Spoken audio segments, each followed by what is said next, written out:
你好，我係 Christina，我哋依家一齊嚟睇下2025年6月30日至2025年7月4日嘅美國股市市場分析同預測。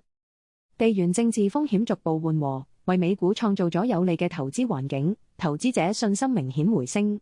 美國總統特朗普宣布同中國簽署咗貿易相關協議，呢個進展緩解咗中美貿易緊張局勢，激發市場對進一步協議嘅期待。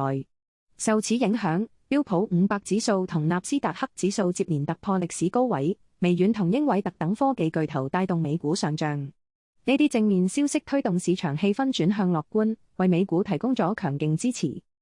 美國最新嘅經濟數據表現穩健，支持聯儲局年內再減息嘅可能性，呢個前景提振咗股市信心。聯儲局官員對減息嘅樂觀表態，進一步加強咗市場嘅正面預期，投資者反應積極。同時，全球投資者風險偏好上升，資金大量流入 AI 軟件應用同金融科技等熱門領域，推動美股短期內保持上升勢頭。市場普遍期待減息等政策利好可以延續到當前漲勢。美股而家處於高位，道瓊斯指數逼近歷史高點，而標普500同納斯達克指數已經創咗新高，顯示市場動能強勁。雖然市盈率偏高會帶嚟一定調整壓力，但整體氣氛仍然係樂觀，亦都暫時冇顯著負面消息干擾。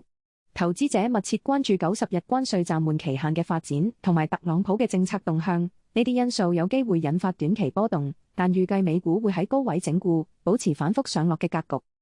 雖然市場表現積極，美股仍然面對一啲挑戰。美匯指數持續喺100以下徘徊，美元走弱可能削弱美股吸引力。